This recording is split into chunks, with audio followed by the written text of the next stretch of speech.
की समता म्हणजे काय, एक राजा कसा असावा याचं आदर्श उदाहरण म्हणजे लोकराजे छत्रपती शाहूजी महाराज. शाहूराजांनी त्या काळात बाबासाहेबांचा आणि रमाईचा सन्मान केलेला आहे आणि सन्मानामध्येच आपली चळवळ. आपल्या चळवळीचं दुसरं नाव आहे सन्मान. तुम्ही पैसे द्या देऊ नका, तुम्ही काय द्यायचं द्या देऊ नका, परंतु आपण सगळे एकमेकांना सन्मान देऊया. तर शाहू राजांचं प्रतीक म्हणून मी बाबासाहेबांकडे पाहतो. या विचारपीठावरील मान्यवर, अखिल भारतीय मराठी साहित्य संमेलनाचे कायम स्वरूपी तह हयात अध्यक्ष डॉक्टर श्रीपाद संदीप सर, आज ज्यांना आपण सन्मानित करणार आहोत ते डॉक्टर बाबासाहेब कांबळे माझे जुने मित्र आहेत. त्यांच्या सुविद्य पत्नी, व्यासपीठावरील इतर मान्यवर आणि आमच्या ताई लताताई आणि उपस्थित मित्रांनो, नमो बुद्धाय. मी आणि विठ्ठल गायकवाड गेले एक तप म्हणजे 12 वर्ष अनेक उपक्रम कार्यक्रम राबवत आहोत. मुख्य म्हणजे महामाता रमाई महोत्सव. तो महोत्सव गेली 12 वर्ष 13 वर्ष जेव्हापासून महामाता रमाईंच्या पुतळ्याचं ज्या वेळेला पुतळ्याचं अनावरण झालं राष्ट्रपतींच्या हस्ते, त्याच्याकरताही विठ्ठलरावांनी ताईंनी जे प्रयत्न केले ते अतुलनीय आहेत. आमचं तिथलं एकच ब्रीद आहे, पहिलं की रमाई महोत्सवाबद्दल 2 मिनिटं बोलणं हे महत्वाचं ठरतं, कारण मुख्य आमचा पाया ही महामाता रमाई आहे आणि रमाई महोत्सव आहे. आमचं तिथलं ब्रीद असं की कुठल्याही जाती पंथाचा माणूस असेल पण त्यांनी रमाईंच्या चरणी जो लीन होतो तो आमचा, जो होत नाही तो आमचा नाही. अत्यंत सोपं होतं, कारण बाबासाहेब उच्च शिक्षित झाले. आज रमाई नसत्या तर ते शक्य नव्हतं. त्यामुळे रमाई मोठ्या आहेत, त्या रमाई मोठ्याच आहेत होत्या आणि राहणार आहेत. आम्ही अख्ख्या जगामध्ये रमाईंचं नाव पोचवणार आहोत. यावेळेचा रमाई महोत्सव तर दरवर्षीचाच अभूतपूर्व होतो, पण या वर्षीचा अति अभूतपूर्व झाला. म्हणजे विश्वनाथ कराड सर समोर आमचं 100 समाप्ते म्हणले, अहो मग कार्यक्रम झाल्यानंतर म्हणले मला 10,000 सारखा वाटला. संदीप सर साक्षी झालं आपण त्याला. कराड सरांचं भाषण झालं, मग संदीप सरांचं भाषण झालं, परत त्याला कराड सरांनी उत्तर दिलं, परत संदीप सरांनी उत्तर दिलं, परत कराड सर बोलले. असं 1 ते 1.5 तास चाललं होतं आणि सर्व श्रोते शांतपणे बसून ऐकत होते. दुसरं म्हणजे आम्ही राजेंद्र पवारांना रमाई रत्न पुरस्कार दिला. ते नागपूरवरून कारने निघाले, रात्री 8 ला आले, पण 8 ला रमाईंचे सर्व भक्त तिथं थांबले होते आणि 6-5चा कार्यक्रम रात्री 8 ला सुरू झाला. 8 ते 9:30 कार्यक्रम चालला. अभूतपूर्व प्रसंग अनेक सांगता येतील. आज आपण छत्रपती शाहूजी महाराज पुरस्कार आपण डॉक्टर बाबासाहेब कांबळेंना सन्मानपूर्वक प्रदान करत आहोत. काय आपण जरी म्हणलं की भगवान गौतम बुद्धांची जी शिकवण आहे जगात शांततेचा संदेश पोहोचवावा, पण आजचा काळच असा आहे की शांतपणे हळू सांगितलं लोकांना कळतच नाही. त्याला आपण तरी काय करणार? काळ बदललाय. रिक्षा चालकांकरता, फेरीवाले, गोरगरिबांकरता आवाज उठवला पाहिजे ही वस्तुस्थिती आहे.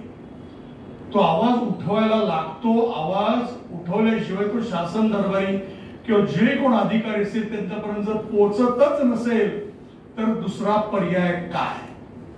दुसरा काही पर्याय राहत नाही मित्रांनो. आंदोलन हाच पर्याय राहतो.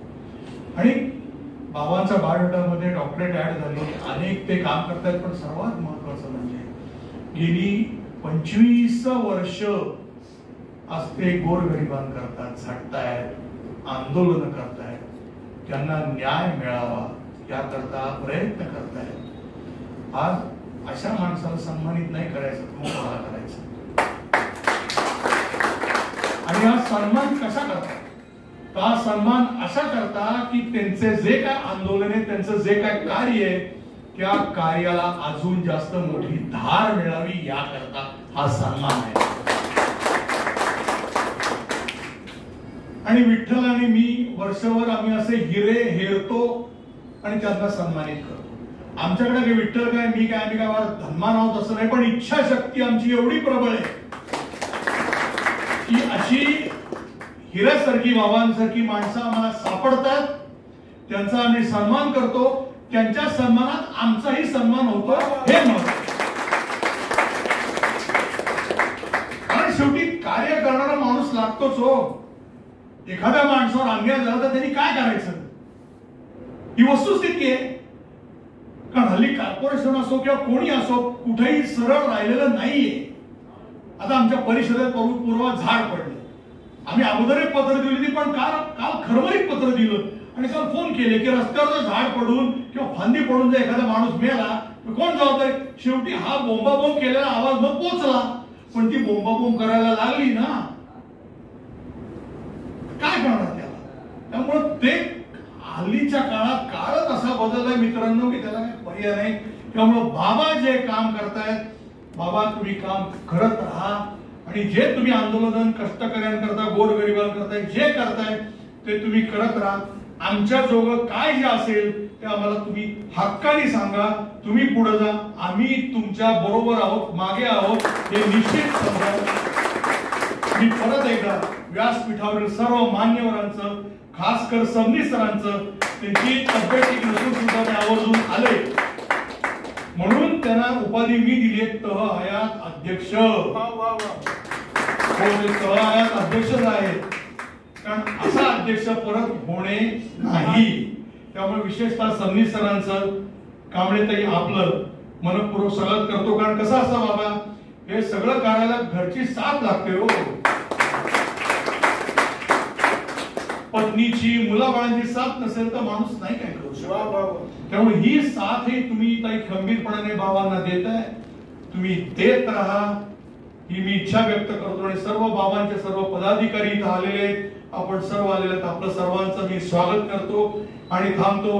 नमो बुद्धाय. जय भीम, जय महाराष्ट्र, जय भारत आणि जय संविधान. आता आपण लगेचच पुरस्कार प्रदान समारंभ करत आहोत. मी सबनीस सरांना विनंती करतो की त्यांनी डॉक्टर बाबा कांबळे यांना सन्मानित करावं.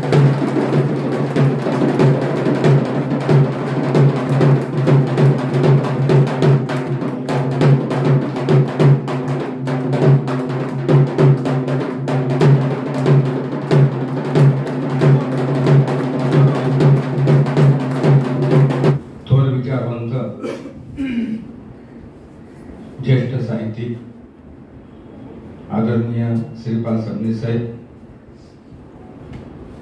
ज्यांच्या हस्ते मला आज हा सन्मान मिळाला, असे आदरणीय श्रीपाल सबनीसजी, आजच्या कार्यक्रमाचे अध्यक्ष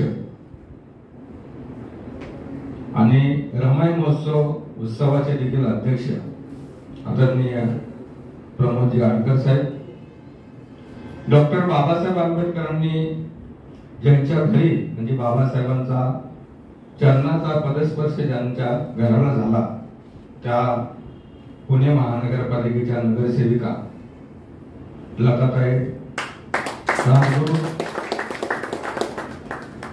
ग्राहकांसाठी जो सर्वसामान्य घटक आहे त्या ग्राहकांसाठी काम करणारे आदरणीय विलास लेले साहेब, त्याचबरोबर माझी पत्नी आशा कांबळे,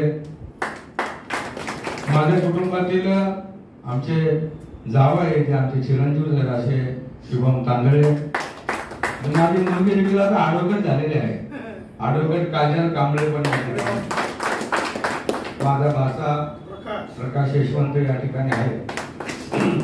आणि परिवारापेक्षा आमचा अजून एक परिवार आहे, जसा हा परिवार मी उल्लेख केला, याच परिवाराप्रमाणे आमचा रिक्षा संघटनेचा देखील परिवार आहे. गेली 25 वर्ष आम्ही संघटना म्हणतो, पण आता ही संघटना राहिली नाही, तर हा आमचा परिवार झाला आहे. हे अशा आमच्या महाराष्ट्र रिक्षा पंचायत परिवारातील अध्यक्ष मोहम्मद भाई शेख, विलास सिंह पाटील, कुमार शेट्टी, वरिष्ठ उपाध्यक्ष संजय शिंदे, त्याचबरोबर अविनाश वाडेकर, पाटील साहेब, शिकरे पाटील, भोंडवे, परत सर्वच आपले पदाधिकारी. खर तर त्याचबरोबर आमचे अत्यंत जुने सहकारी संदीप बर्वे साहेब आणि पत्रकार बंधूंनो, आज मला छत्रपती शाहू महाराजांच्या नावाने हा पुरस्कार देण्यात आला. खर तर छत्रपती शाहू महाराजांच्या नावाने पुरस्कार घेणे पण योग्य आहे का नाही? कारण छत्रपती शाहू महाराजांचं कार्य जर का आपण पाहिलं, फार मोठं कार्य या जगामध्ये, या देशामध्ये अस्पृश्यांना सर्वात अगोदर आरक्षण देण्याचं काम जर कोणी केलं असेल तर ते छत्रपती शाहू. या देशामध्ये समानता राहिली पाहिजे, या देशामध्ये समानता असली पाहिजे आणि ती समानता आणण्याचं काम छत्रपती शाहू महाराजांनी केलं.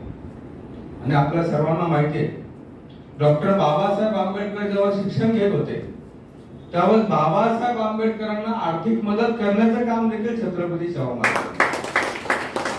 आणि छत्रपती शाहू महाराजांच्या नावाने हा पुरस्कार मिळत आहे आणि तो पण ऋषितुल्य व्यक्तिमत्व आदरणीय सबनीस सरांच्या हस्ते.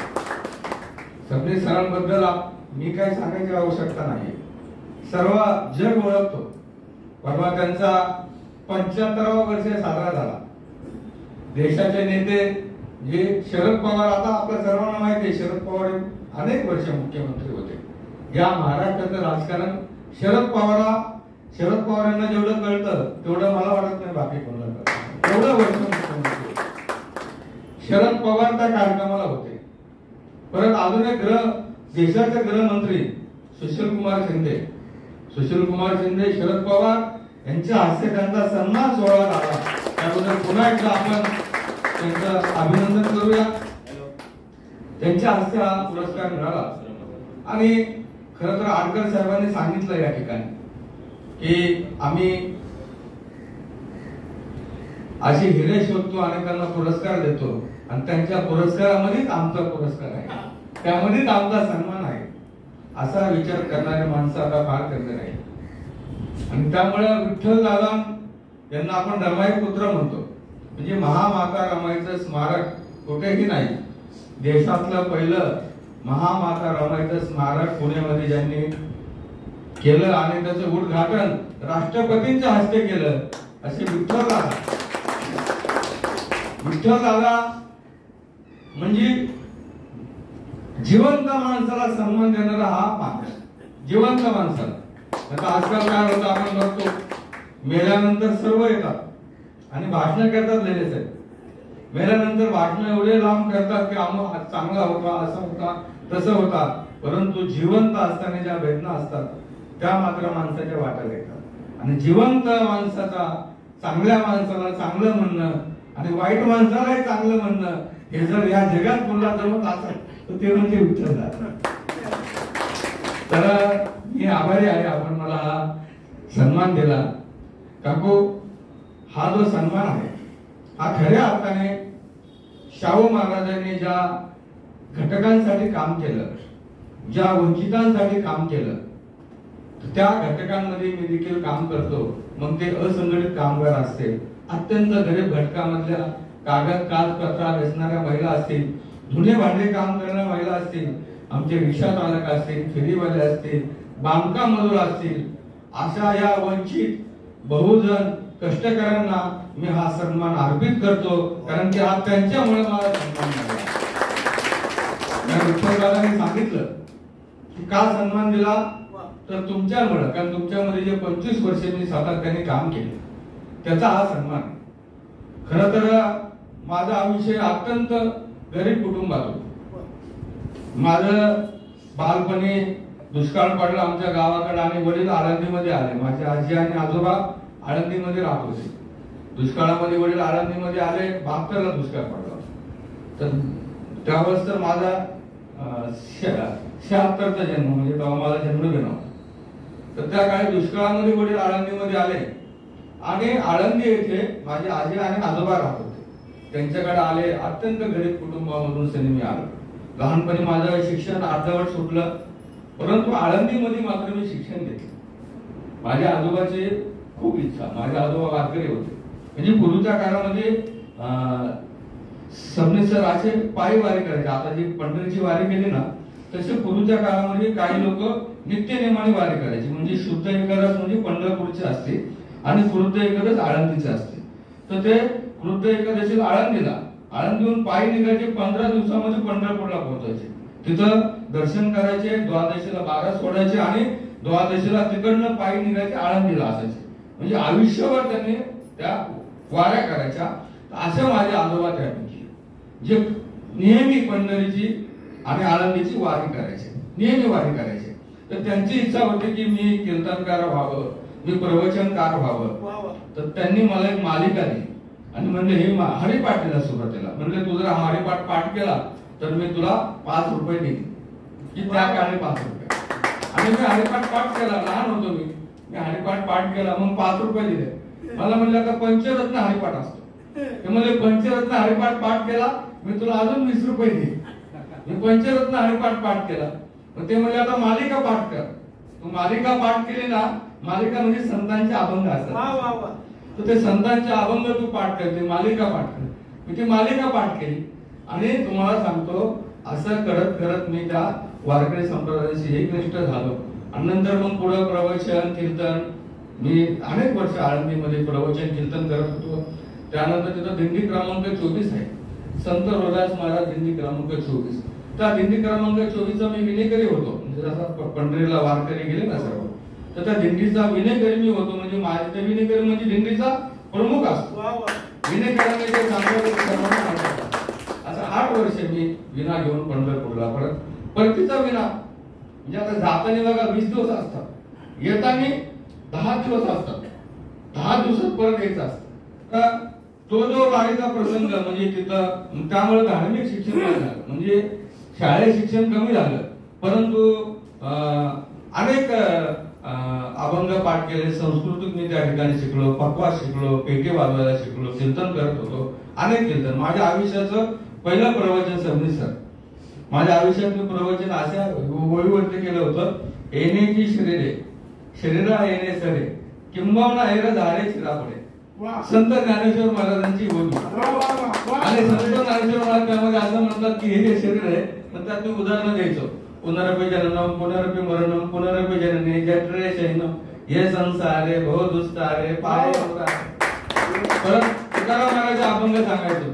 संसार दुःख मुळ चौकडे इंगळ विश्रांती नाही कोठे रात्रंदिवस तळमळ कवना मी शरण जाऊ दृष्टी देईल निर्मळ. असे त्यामध्ये मी अभंग सांगायचो. आणि मी आता एक प्रवचन केलं, आता म्हणजे 15 दिवसापूर्वी.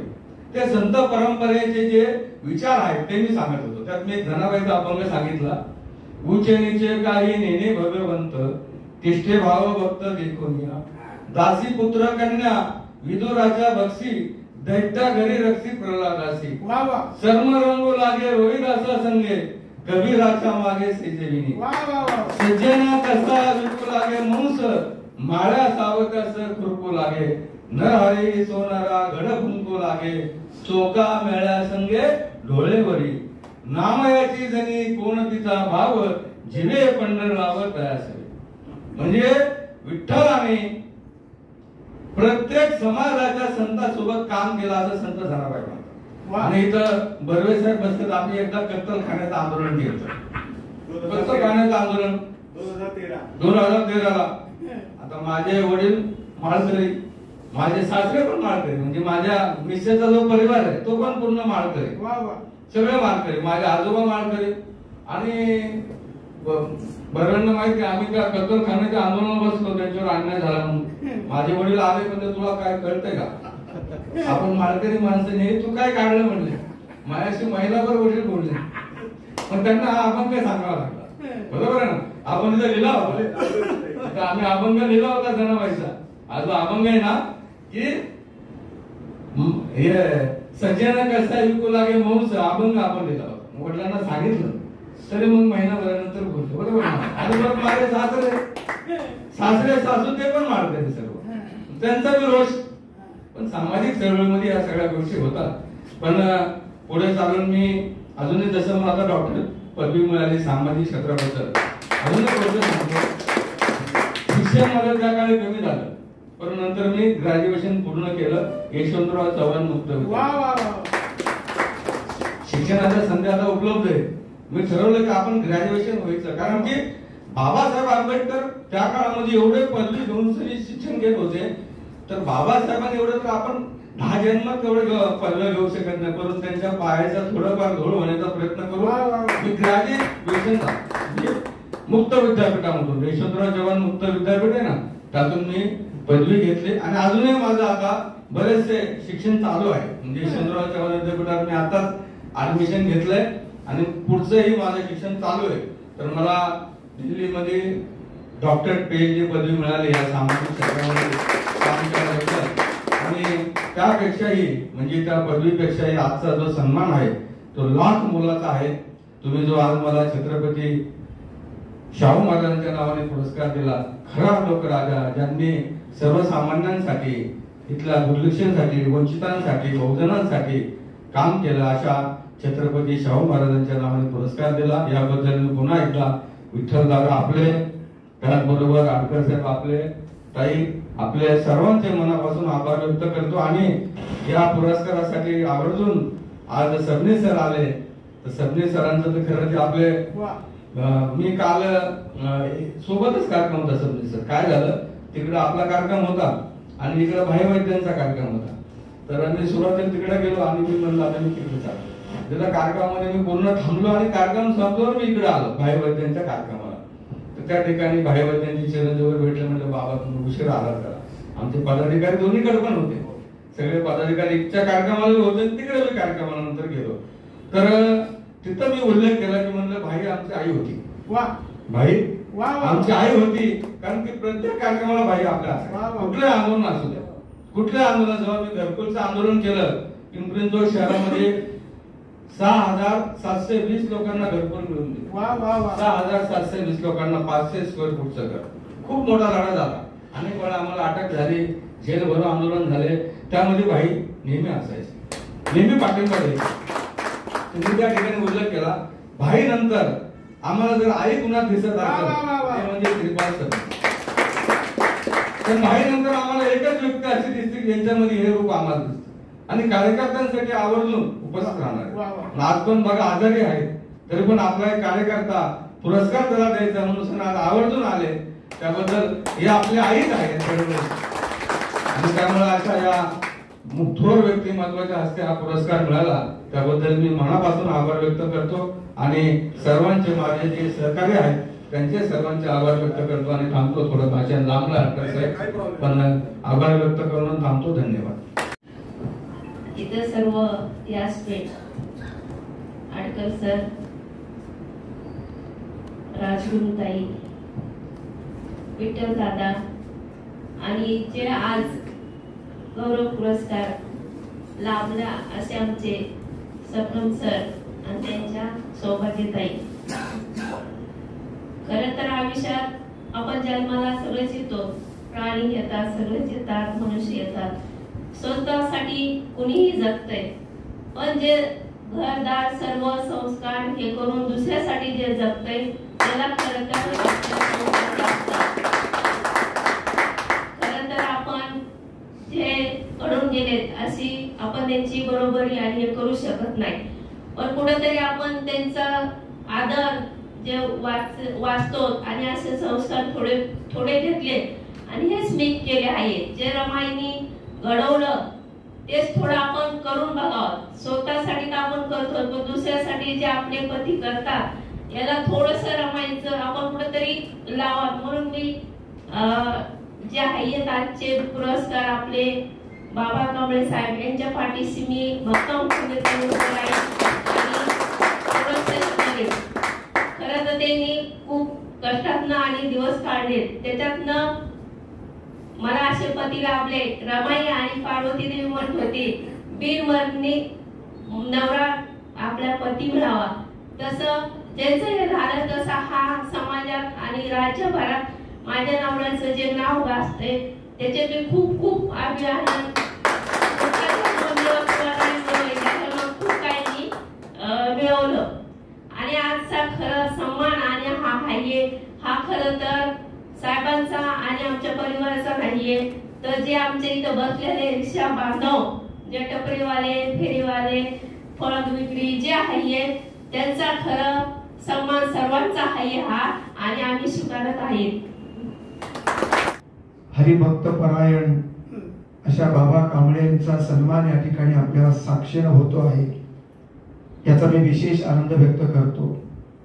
खरं म्हणजे संत परंपरा वेगळी आहे आणि परिवर्तनाची महापुरुषांची परंपरा वेगळी आहे. फुले शाहू आंबेडकर ही परंपरा संतांच्या परंपरेपेक्षा वेगळी, पण या दोन्ही परंपरेचं पुण्य आपल्या कार्यामध्ये पुजणारा असा प्रकारचा एकमेव कार्यकर्ता म्हणून बाबा कांबळे यांना मी ओळखतो.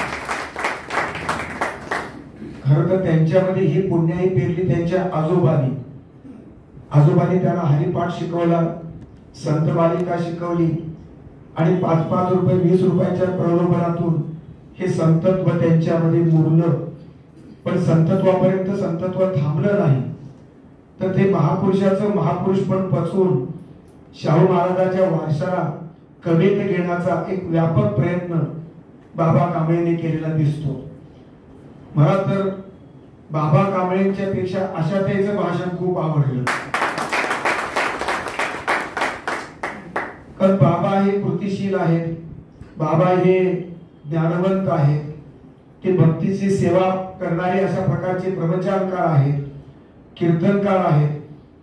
पण आमच्या बाबाला एक विठ्ठल नावाचा त्यांचं एक केंद्र आहे आणि शाहू महाराज केंद्र आहेत, महात्मा फुले केंद्र आहेत, बाबासाहेब केंद्र आहेत. पण आमच्या आशाताईचा विठ्ठल एकच, बाबा कांबळे.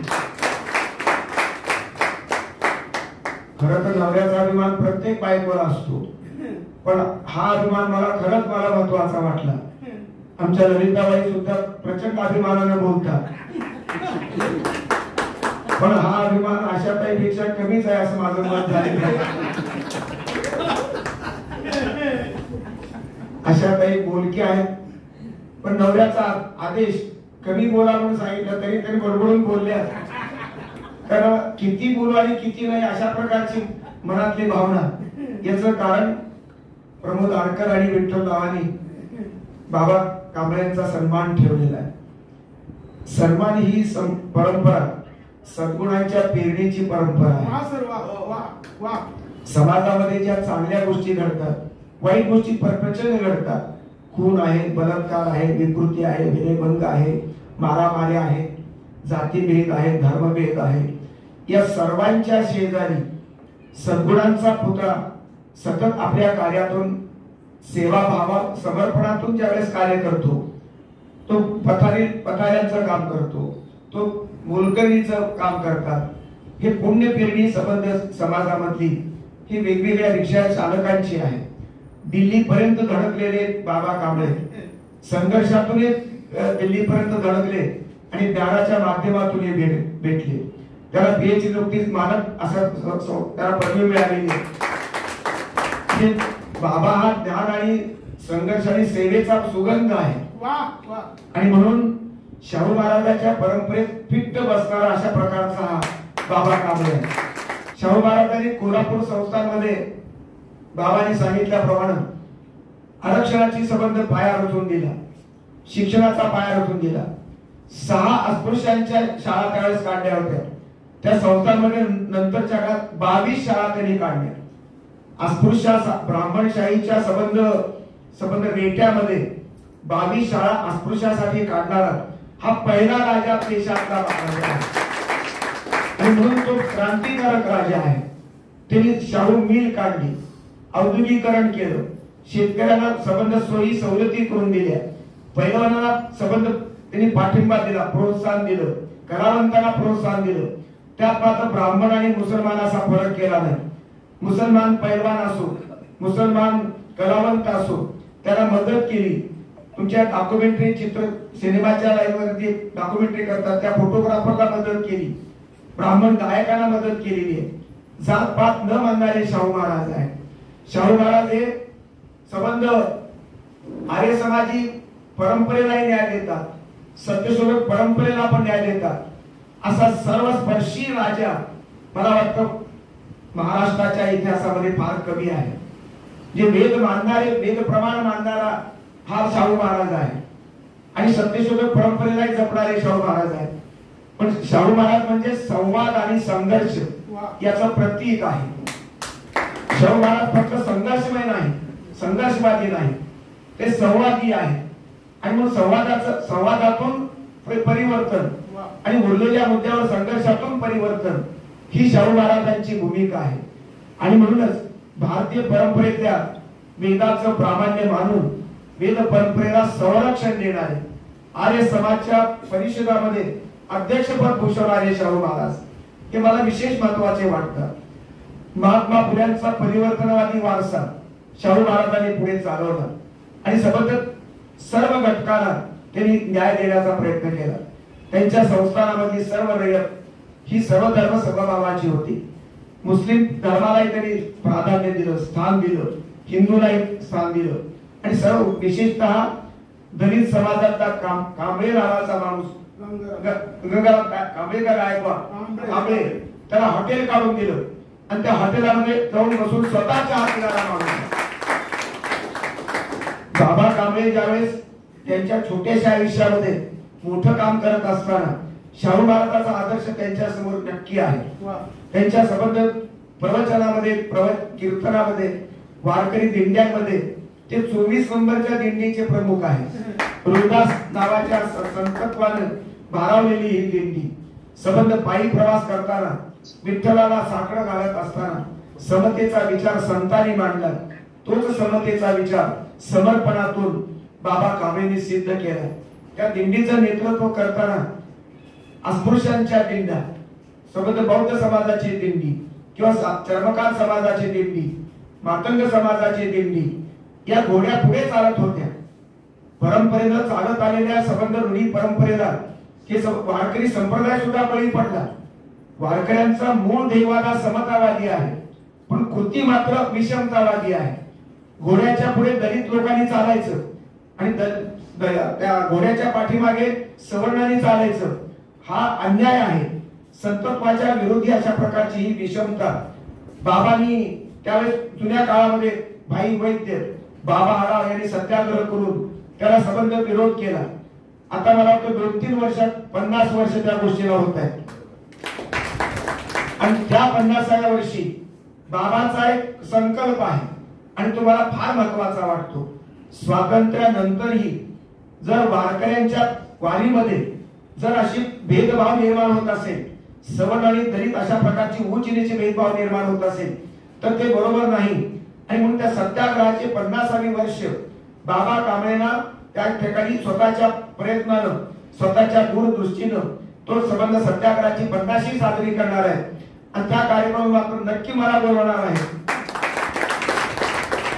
आळंदीमधला हा क्रांतिकारक अशा प्रकारचा विचार आहे. बाबांची कार्याची भूमिका ही पिंपरी जरी सुरुवात असली तरी पुण्यापासून ते संबंध महाराष्ट्राचा नकाशा ओलांडून ते संबंध भारताचा नकाशा दिल्लीपर्यंत पोहोचलेले आहेत. 8 वर्षाच्या दिंडीच्या 24 क्रमांक विणेकरी म्हणून हे पुण्य त्यांच्या पदरी आहे. विणेकरांचा खरं म्हणजे नुसता तो दिंडीचा मालक नाही तर तो विणेकरांच्या पदरी अधिक पुण्य आहे. आणि म्हणून त्या विण्याच्या झंकालेल्या तारातून संबंध समतेचा विचार संबंध समाजातून मांडत असताना समतावादी विचार हा अध्यात्माशी संवादी आहे. अध्यात्मामध्ये जात पात नाही, अध्यात्मामध्ये धर्म नसतो. आणि म्हणूनच बाबा कांबळे हे खऱ्या अर्थानं प्रवचनकार आहे. आता मला वाटतं 4-8 दिवसामध्ये बाबाने प्रवचन दिलेलं आहे. त्यांचं कीर्तन मी ऐकलेलं नाही पण प्रवचन ऐकलेलं नाही. पण प्रवचन किती सुंदर असेल याची झलक त्यांच्या संबंध आत्ताच्या भाषणात ऐकलेली आहे. खरं म्हणजे बाबा भयंकर रंगला होता. एखादा संत, एखादा भक्त दिंडीमध्ये रंगावा, भजनामध्ये रंगून जावा तसा आमच्या भाषण वजा प्रवचनामध्ये बाबा रंगला होता. आणि त्या रंगल्यापणामध्ये आमच्या आशाताई अधिक रंगल्या होत्या. या संबंध मेळाव्यामध्ये त्यांच्या सामाजिक कार्याची मला फार महत्वाची वाटते. मित्र हो, शिक्षणाच्या संदर्भातला त्यांचा मोठा अशा प्रकारचा काम. रिक्षा संघटनेचं काम ते करतात. बाबा आरावाची त्या संबंध त्यांनी एक पाईक आहे. रिक्षा स्टँड अध्यक्ष, हिट अँड रन कायदा त्यांनी त्यांच्या प्रयत्नातून तो रद्द झाला. 28 राज्यात फिरण्याचा योग त्यांच्याकडे आला. त्याचबरोबर रिक्षा टॅक्सीचं अधिवेशन जे दिल्लीला झालं का, त्या दिल्लीचे अधिवेशन त्यांनी गाजवलं. राष्ट्रीय अध्यक्ष ते होते त्यावेळेस, अजूनही आहे. फेरीवाल्यांचा कायदा त्यांच्यामुळे निर्माण झाला. पिंपरीमध्ये पहिला कायदा त्यांनी हा संबंध निर्माण केला. मित्रहो, 2007 साली बांधकामच्या मजुरांच्या संदर्भातला कायदा त्यांनी पास करून घेतला. पिंपरीमध्ये हा कायदा झाला. आणि घराचा तर विशेष आहे. किती 6,762 720 लोकांना 500 फुटाचे घर मिळून देण्याचं पुण्य या संत महात्मा असणाऱ्या बाबा कांबळेला मिळालं. मी संत पाहिला नाही, मी महापुरुष पाहिला नाही, पण संताचा अंश आणि महापुरुषाचा अंश बाबा कांबळेमध्ये निश्चित आहे, याबद्दल माझ्या मनात शंका नाही. आणि म्हणून तर त्यांची बायको इतकं कौतुकानं बोलत होती, हे आपण समजून घेतलं पाहिजे. हे पुण्य, हे भौतिक पुण्य आहे, हे ईहवादी पुण्य. संतांनी आध्यात्मिक पुण्य पेरलं.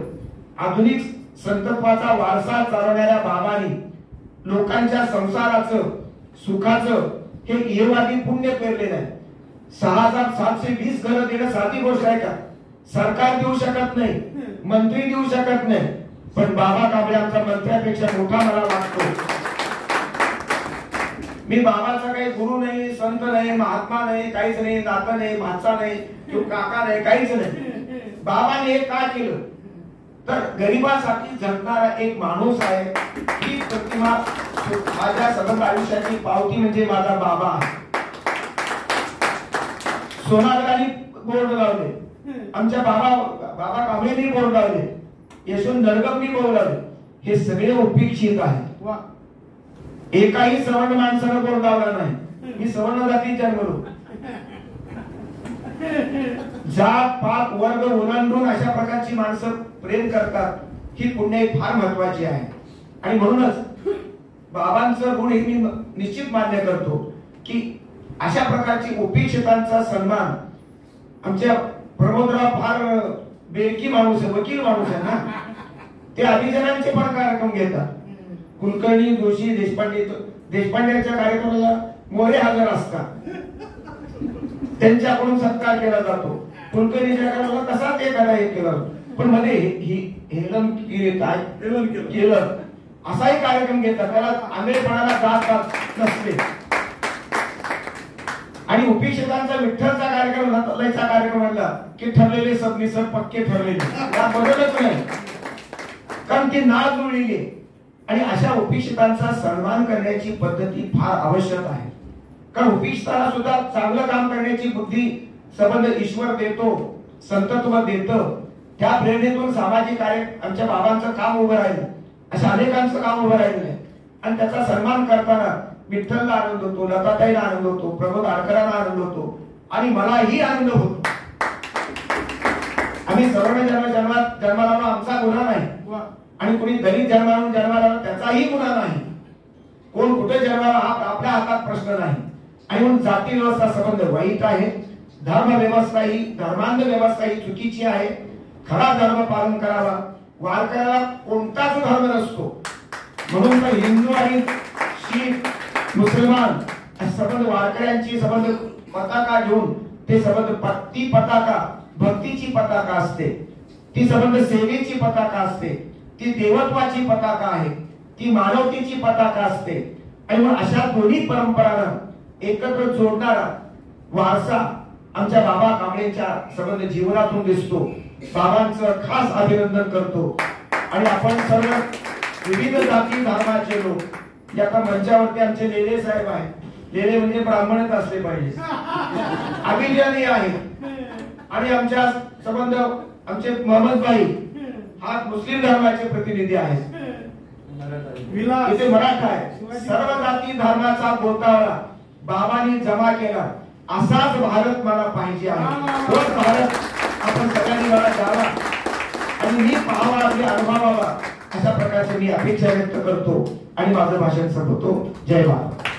आदरणीय बाबा कांबळे यांना जो शाहू महाराज पुरस्कार देण्यात आलेला आहे, ज्यांच्या हस्ते पुरस्कार दिला आहे ते आमचे थोरले बंधू साहित्य विचारवंत आमचे सबनीस सर, तसेच आमचे सबनीस ताई, लेले दादा आणि आजच्या या कार्यक्रमाचे अध्यक्ष प्रमोद आडकर दादा, आणि ज्यांनी हा तशाच आमच्या आशाताई कांबळे, फुलसिंग अरोरा, तसेच सर्व व्यासपीठ आणि इथे जमलेले सर्व बंधू आणि भगिनींनो, ज्यांनी हा कार्यक्रम घडून आणला ते आमचे फुले शाहू आंबेडकर विचार मंचाचे मुख्य विठ्ठलदादा गायकवाड, तसेच आमचे रमाई महोत्सवाचे अध्यक्ष प्रमोददादा आडकर यांनी हा कार्यक्रम घेण्यात आलेला आहे. आज जर बोलायचं म्हटलं तर मला आभार कसे मानायचे हेच कळत नाही, कारण की त्याचे विचार ऐकून मला प्रश्न पडला का मी कुठून सुरुवात करायची आणि कुठून संपवायची. मी काही जास्त बोलणार नाही, परंतु दादांना जो पुरस्कार दिलेला आहे तो खरोखरच शाहू महाराजांनी जे मागासवर्गीयांसाठी असू दे, सर्व जाती धर्माच्या लोकांसाठी त्यांनी आरक्षण मिळवून दिली, तसंच त्यांनी बरेच कार्य केलेले आहे आणि करत आहे. आणि तसंच दादा ज्यांनी आता कष्टकरी जे जनता आहे, जे काही आपले पत्रकारी जे आहेत त्यांना त्यांनी जे घरं मिळवून दिली, असं हे बरेच काम ते करत आलेले आहेत. माता रमाईचा महोत्सव असला तरी ते सातत्याने तिथे आवर्जून हजेरी लावतात. तसेच आमचे आडकर दादा असतील आणि सबनीस सरांच्या बद्दल सांगायचं म्हणजे आज त्यांचा ऍक्सिडेंट झालेला होता आणि त्यांना आम्ही भेटायला गेलो. त्यांची परिस्थिती आम्ही ज्यावेळेस बघितली, मी आणि विठ्ठल दादांनी, तर त्यांना आम्ही सांगितलं तर तुम्ही आज 4 महिने तुम्हाला आम्ही कार्यक्रमाला बोलवणार नाही. आणि हा कार्यक्रम आम्ही पहिला कार्यक्रम त्यांचा घेतला आणि त्यांना त्रास दिला नाही, कारण ते माझे थोरले बंधू आहेत आणि त्यांची तब्येत चांगली असली तर आपल्याला सर्व काही आहे. म्हणून ते आज साहित्य आणि आपल्या घरातला माणूस असल्यामुळे आम्ही त्यांना निम्या रात्रीला जरी कार्यक्रमाला बोलवलं तरी ते कार्यक्रमाची शोभा वाढवतात आणि ह्या कार्यक्रमाला ते उपस्थित राहतात. की त्यांचं जेवढं कौतुक करावं तेवढं कमीच आहे. आणि आज आपण सर्वजण आलात आणि असंच बाबा कांबळेवर तुम्हाला सर्वांना विनंती आहे का त्यांच्या बरोबर राहून त्यांचं असंच सहकार्य करत जा. आणि त्यांना तुम्हाला सर्वांबद्दल मी हार्दिक शुभेच्छा देते आणि सगळ्यांचा आभार मानते. कार्यक्रमाची तुम्ही आपण शोभा वाढवली त्याबद्दल तुमचं सर्वांचा आभार मानून माझे 2 शब्द संपवते. जय भीम, जय महाराष्ट्र, जय भारत.